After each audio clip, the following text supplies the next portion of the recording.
Good morning. Welcome to this morning service. Hopefully everybody is doing well and managing through these challenging times.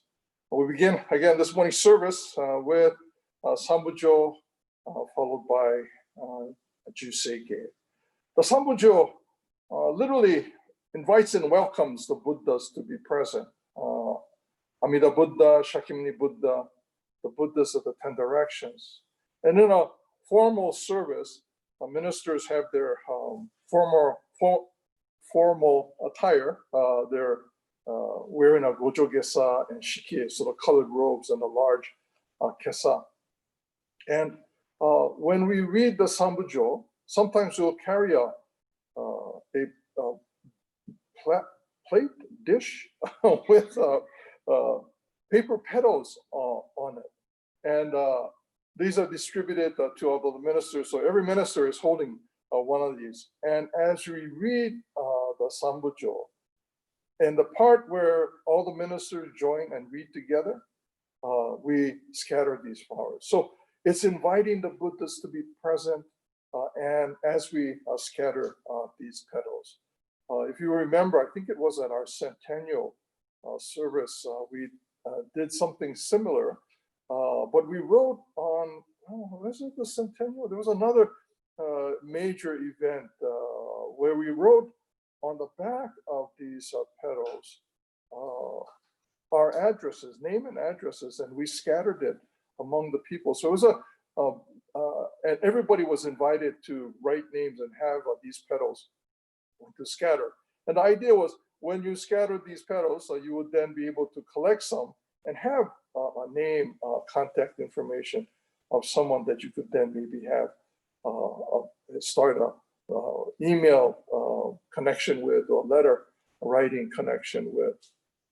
But the Sambujo invites Amida Buddha, Shakyamuni Buddha, the Buddhas of the 10 quarters to be present. The Buddhas are not somewhere else, of course. Buddhas are wherever we are. And that last line, the Buddhas of the 10 directions, kind of reminds us of that, where Buddhas are not somewhere else. They're not off in the distance somewhere. They're everywhere. The 10 quarters are the four cardinal points, the intermediary points, and then up and down. So everywhere you are, the Buddhas are present. So I think of this Sambujo more of a acknowledgement or recognition of the presence of the Buddha, to open up our hearts and minds to the presence of enlightenment. No matter where we are, no matter what we are experiencing, no matter what our circumstances may be, Buddhas are present. And when we read this Sambujo, it's being mindful of that presence of enlightenment in our lives, and being mindful of how deeply connected we are through enlightenment, through the Buddha's compassion, through the wisdom of the Buddhas, that we are all deeply connected with one another. So we begin, anyway, this morning service with the reading of Sambujo, followed by Jusei.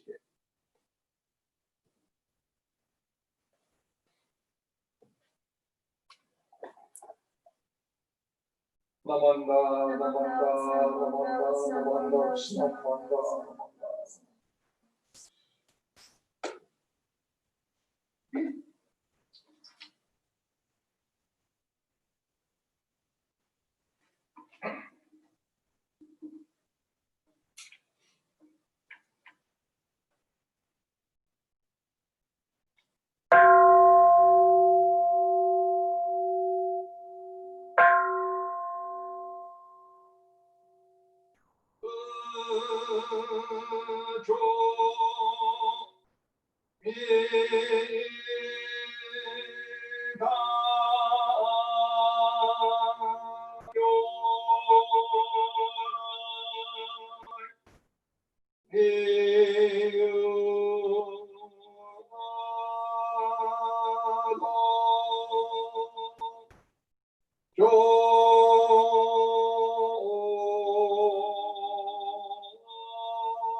If you would please join now in the reading of the three treasures.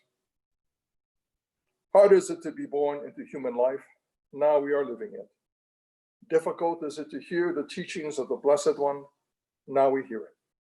If we do not deliver ourselves in the present life, no hope is there that we shall be freed from suffering and sorrow in the ocean of birth and death. Let us reverently take refuge in the three treasures of the truth. I take refuge in Buddha.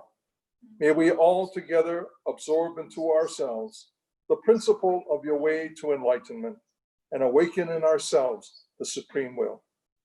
I take refuge in Dharma. May we all together be submerged in the depth of thy doctrine and gain wisdom as deep as the ocean. I take refuge in Sangha. May we all together become units in true accord in your life of harmony, in a spirit of universal brotherhood, freed from the bondage of selfishness. Even through ages of myriads of kalpas, hard is it to hear such an excellent, profound, and wonderful doctrine. Now we are able to hear and receive it. Let us thoroughly understand the true meaning of Tathagata's teaching. Namanda, namanda, namanda, namanda. Again, good morning and welcome to this morning's service. I'd like to begin, well, it's kind of unusual for me to do this, but Mikami Sensei always does it. She begins with a reading, which is what we're supposed to do, by the way. That's the proper way of delivering a Dharma message. You begin with a reading. But I'd like to share this with you. It's the first Dhammapada reading from our Dharma School service book, but it's also the first in the Dhammapada, the collection of sayings that verses that were collected from the Buddha's time. And this is the first of the Dhammapada verses from the collection entitled Pairs. And this is what we normally read. The minister or the leader will read first, and then everyone would follow. And I'll read both parts. With our minds, we make the world. Speak or act with meanness, and unhappiness will follow you as surely as a cart follows the ox that pulls it. With our minds, we make the world. Speak or act with kindness, and happiness will follow you surely as a shadow follows the person who casts it. He insulted me, he beat me, he threw me down and robbed me. Dwell on such thoughts, and your hatred will never cease. He insulted me, he beat me, he threw me down and robbed me. Put away such thoughts, and hatred will never arise. For in this world, hate never has dispelled hate. Only love dispels hate. This is an ancient law and will last forever.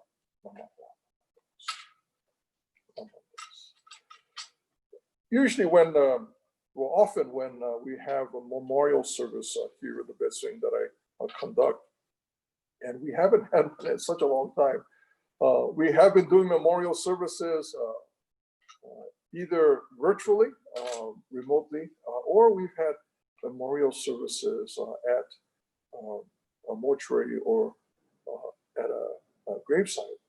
So we have been conducting more memorial service, but here in Hondo, it's been a long time that since we've had memorial service. But often I'll begin with this idea that these services that we observe are patterns that have been a part of our tradition, not just Jodo Shinshu, of course, but of Buddhism. The coming together, observing rituals, ceremonies, practices that connect us to the teachings. But we also know that these patterns, these services and rituals that we've been observing for these now many years are undergoing change, that they're also changing in their way that they're observed and how we, the importance that we place on these services. The rituals continue to change and will continue to change into the future. Even now, the way that we're observing these practices are changing because of the conditions that we find ourselves in. And these rituals will continue to change. And there are patterns that have been introduced and over time will change. They provide a sense of continuity, a sense of constancy in our lives. In this short period of maybe 25, 50 years, these patterns haven't changed very much, but they have changed when we look further back. When my father passed away more than 50 years ago, we did a service before his funeral. And that service, my father's body was placed on a gurney-like table. And then his body was draped with a white sheet. And each of us came in and poured water over his body. In times before, that ritual of pouring water over the body was an actual washing of the deceased body, that family members would care for the body and wash the body, and then prepare the body for either cremation or for a service. And since my father's death more than 50 years ago, we no longer practice that. We might view a person's body, but the washing of the body now has been given, that responsibility has been given to the mortuary to take care of those kinds of things. So these practices that were at one time very important for us in our observance of rituals no longer play as an important part of our practice. Makuragyo is something that we don't do as often as we used to. In the past, we would go to the homes or to the hospital right soon after a person died, and we would conduct a Makuragyo service. And the Makuragyo service, not for the person who's died.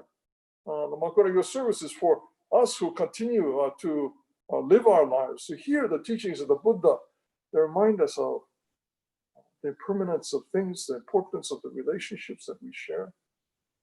And that's really what's important in our observance of these rituals. The rituals will change, but the content of these rituals, what these rituals convey or hopefully convey, is the teachings of the Buddha. Right? As we participate in, say, a memorial service where we gather together, mindful of a person's life, hearing the teachings of the Buddha, reminding us of the importance of seeing things as they are, that the life of an individual has, although it has ended, continues to be a part of our life, not as some, whether we think of that person as watching over us or being off in the distance somewhere, enjoying bento with somebody who was important, or whether we think of that person as simply a part of our lives, that we think of that person expresses this continued relationship that we have. The rituals are important. We know that we spend a great deal of time and resources to make sure that we observe these rituals in a way that is meaningful and appropriate. But the content of these rituals are what is important. This Dhammapada, which I read everything comes from the mind, how we see, how we think of things. And that it's important to think about that, to reflect upon how our thoughts really shape the world around us. It's not just a world that's taking place out there, and I have no part of the influencing that, but it's how I think and how I perceive and how I look at the world.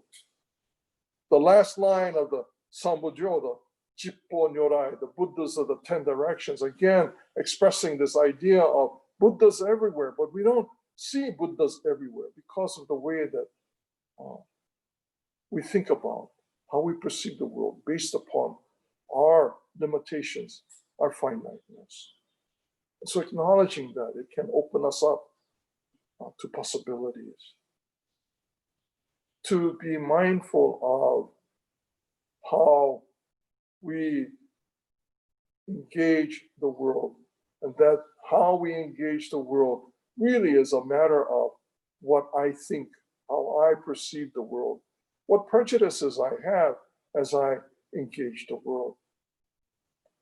A few years ago, well, now many years ago, Dr. Glenn Early used to bring his classes here to the Hondo, and unfortunately, Dr. Early passed away. He was fairly young, and it's been maybe 20 years since he died.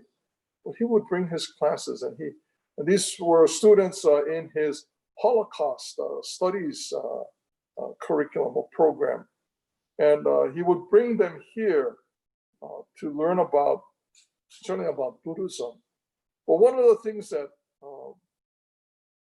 we would talk about on the old pews that we used to have, and so I guess so it's been more than 20 years, almost 25 years now, because our centennial was nearly 20 years ago, and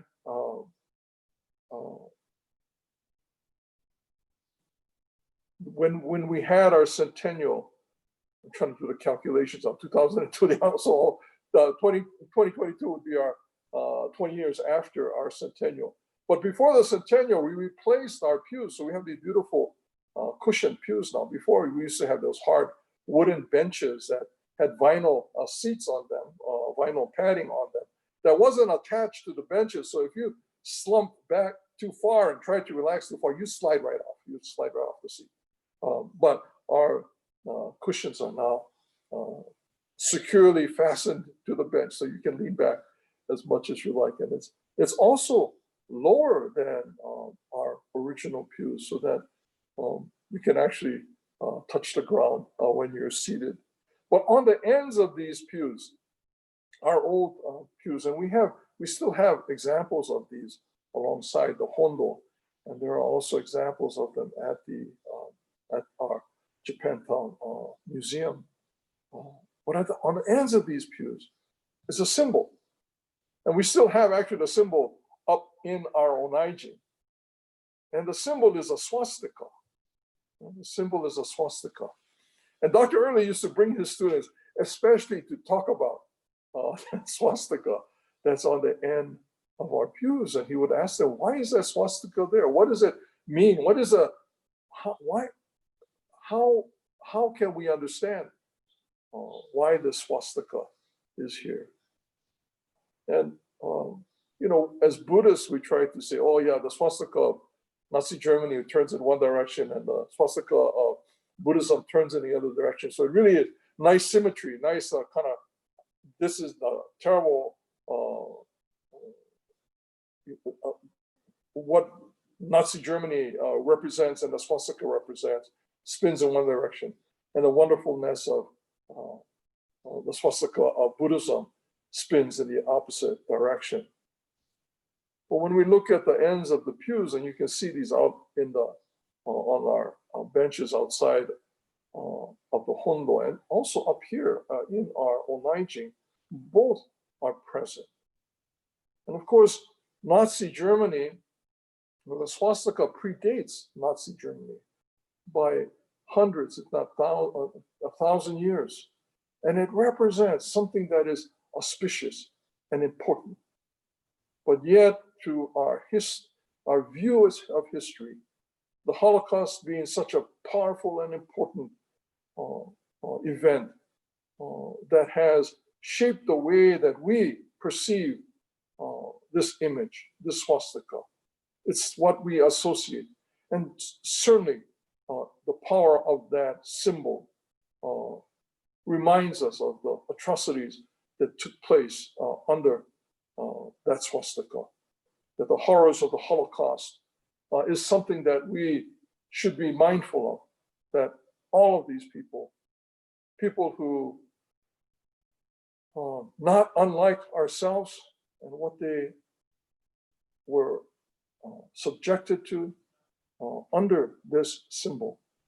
But if we see only that symbol, only in that time, only in this post-time, since that symbol was used to represent Nazi Germany, then we fail to see all that preceded it, all that it represented and has and continues to represent. When you look at a map, you look at you go do a Google map of Japan, and you kind of look down closer and closer, you'll see that Buddhist temples are still use the manji, swastika, as an indicator this is a Buddhist temple. The manji is a symbol, right, that represents something. We have patterns that we kind of recognize that have come to mean something to us. But that meaning also needs to be carefully looked at and understood so that we can change or adjust our perception and our understanding and how we engage the world. If that manji, if we take the symbol of that manji and accept only what it represents as a result of the Holocaust, then again, we miss all of this other history. We acknowledge and we do recognize the importance of what that manji, that swastika, means in the context of the Jewish Holocaust. And we recognize and are mindful of how important that is within its context. Buddhism encourages us to look carefully at what we see in the world, look carefully at our own perceptions, our own prejudices, to think about how we engage the world. And at its base, as Buddhist as its base, is wisdom and compassion. The two components of Buddhism, of enlightenment, is infinite wisdom, infinite compassion. Amida Buddha is Amitayus, Amitabha, infinite wisdom, infinite compassion, or infinite life, infinite light, infinite wisdom, infinite compassion. So mindful of that, these symbols can still retain the power and importance that they have come to mean, but we can also expand that to include all things as best as we can. And when we see the symbol of the Holocaust, it's not a symbol of the swastika. We don't ignore the Holocaust, but nor do we ignore the past from which the manji emerged. It's more complex. Our lives are much more complex than sometimes we would like it to be. We would like things to be simple, easy. I do too. I read things and I think, oh, this is too complex. I don't want to deal with it. But it's if we can come back to the simple idea of Buddhism is about wisdom and compassion, and that we don't see things as they are. We have a tendency to see the world through what I like and what I don't like, through our preferences and our prejudices. That wisdom and compassion of Amida Buddha, infinite wisdom, infinite compassion. In Buddhism, there are mudras, hand symbols that represent certain ideas. The mudra of wisdom in Buddhism, and with the statue of Amida Buddha, the wisdom is, well, compassion is represented this way. So the image of the Buddha is standing with left hand Lord, right hand raised. Is that right? Yeah, left hand Lord. I gotta look at it.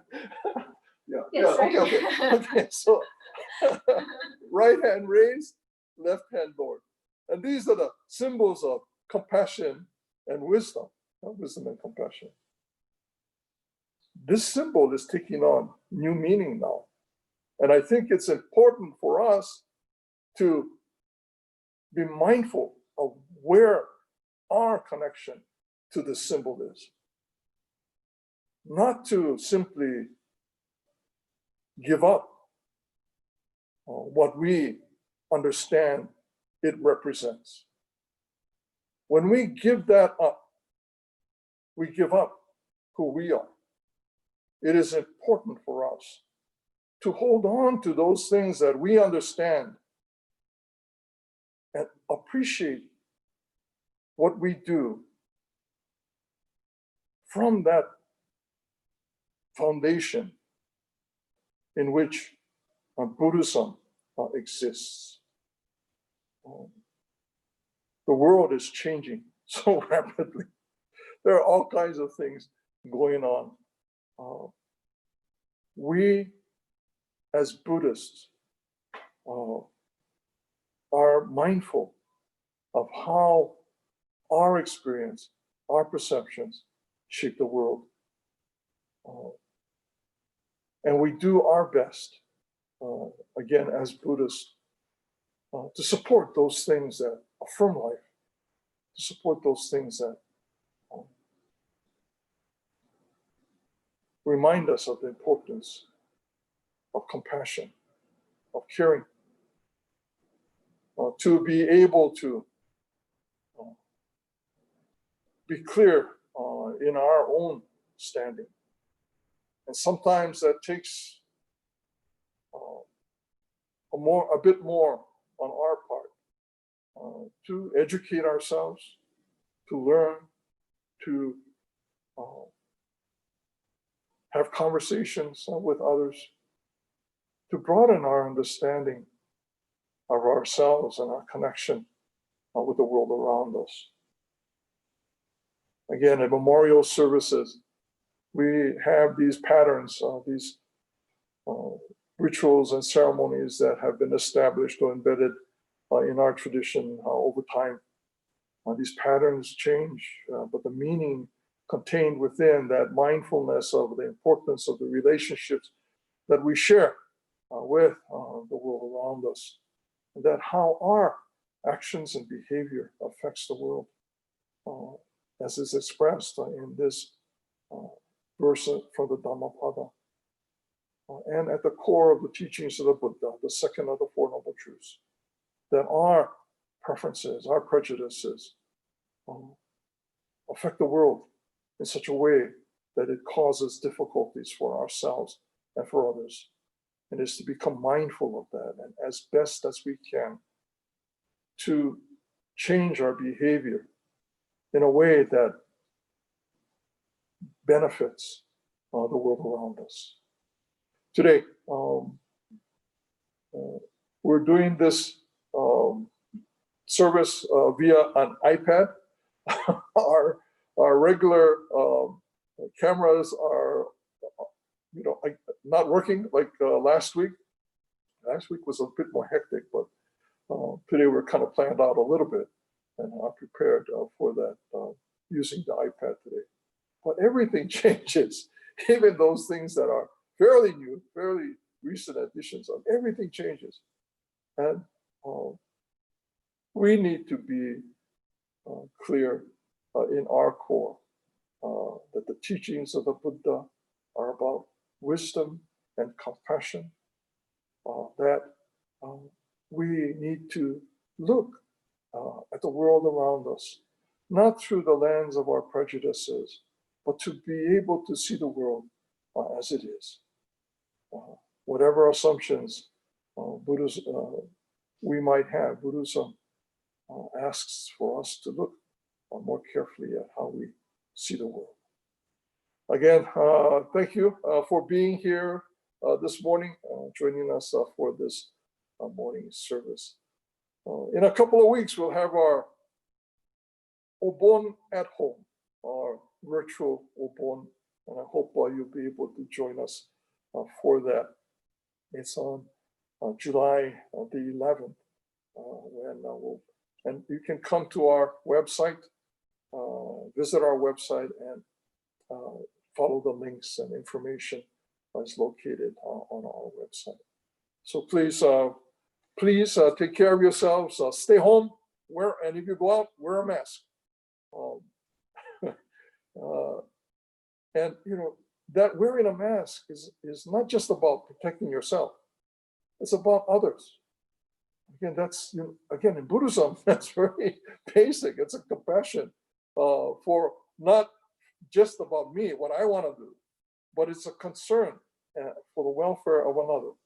It is an act of compassion to wear this mask as we go out into the world. Whether flattening the curve or whatever the circumstances, we know that the virus is out there and it is transmissible through our breath. And to wear that mask is an expression of compassion for those who might encounter my breath. So please take care. Stay at home. If you need to go out, please be sure to wear a mask. As we conclude this morning's service, will you please join in the show and then Namo Amida Butsu. Namo Amida Butsu. Namo Amida Butsu. Thank you, everybody. See you next time. Thank you very much.